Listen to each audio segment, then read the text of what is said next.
Hello बच्चों, चलिए प्रश्न को देखते हैं। तो दिया गया प्रश्न है कि ऑक्सीजन अथवा सल्फर में से किसकी इलेक्ट्रॉन बंधुता उच्च होती है। तो हमें क्या बताना है कि ऑक्सीजन और सल्फर में से किसकी इलेक्ट्रॉन बंधुता उच्च है यानी ज़्यादा है। तो सबसे पहले हम क्या लिखेंगे, मुख्य अवधारणा। मुख्य अवधारणा तो वो क्या हो जाएगी, सोलवा वर्ग,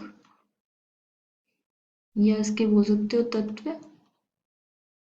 इसमें और क्या है, एक इलेक्ट्रॉन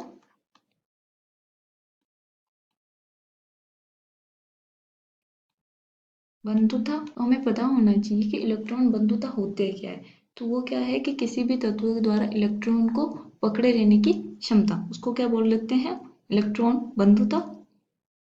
और अब हमें पता होना चाहिए कि 16वें वर्ग में ऊपर से नीचे जाने पर इलेक्ट्रॉन बंधुता बढ़ती है या घटती है, और घटती भी है तो क्यों घटती है। ठीक है, तो चलिए हम क्वेश्चन देखते हैं। तो सबसे पहले आता है कि इलेक्ट्रॉन बंधुता होती क्या है। इलेक्ट्रॉन बंधुता किसी भी इलेक्ट्रॉन को जोड़े रखने की क्षमता, उसे हम क्या बोलते हैं, इलेक्ट्रॉन बंधुता।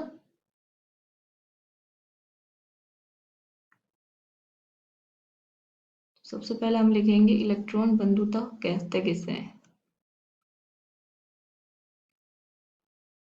इलेक्ट्रॉन बंधुता किसी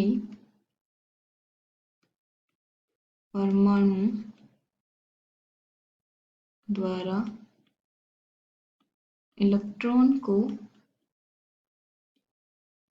पकड़े रहने की क्षमता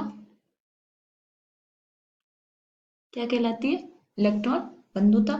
तो अब हमें पता होना चाहिए कि वर्ग में ऊपर से नीचे जाने पे इलेक्ट्रॉन बंधुता में क्या होती है, कमी।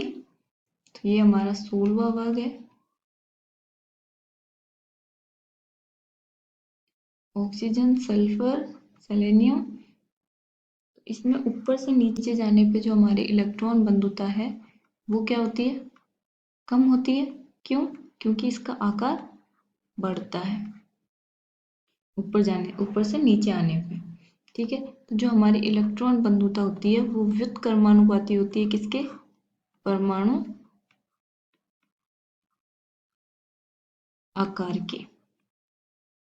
इसके अनुसार हमारी जो इलेक्ट्रॉन बंधुता का क्रम क्या होना चाहिए, ओ की सबसे ज्यादा, एस की उससे कम एस ई की। ठीक है, उससे कम टी ई की। तो ये क्या है हमारा इलेक्ट्रॉन बंधुता क्रम। ये होना चाहिए किसके आधार पे, इसके आधार पे। लेकिन होता क्या है, जो सल्फर है उसकी सबसे ज्यादा होती है, फिर ऑक्सीजन की होती है, फिर सेलेनियम की होती है, फिर टेलोरियम की होती है। क्यों, क्यों अब सबसे बड़ा आता है, ये बोल सकते हो आप, इन दोनों के बीच अपवाद, या फिर अगर आप कारण देना चाहो तो वो क्या है कि जो सल्फर है एस, उसका आकार क्या होता है, थोड़ा बड़ा होता है ऑक्सीजन की तुलना में। अब इसके जो कक्षक में जो इलेक्ट्रॉन है उसमें क्या है, इसमें भी 6 है, इसमें भी 2 3 4 5 6 है। अब इलेक्ट्रॉन इलेक्ट्रॉन प्रतिकर्षण बल भी यहाँ पे लगता है।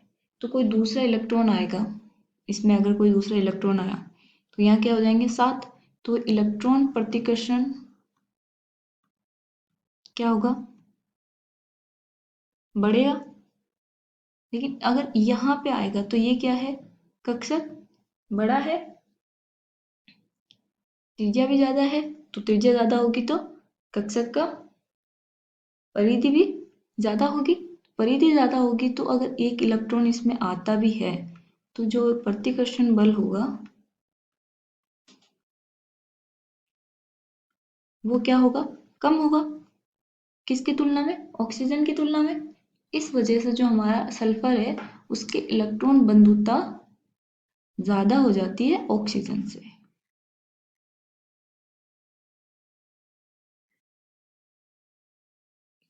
आशा करती हूँ आपको समझ में आया होगा। धन्यवाद।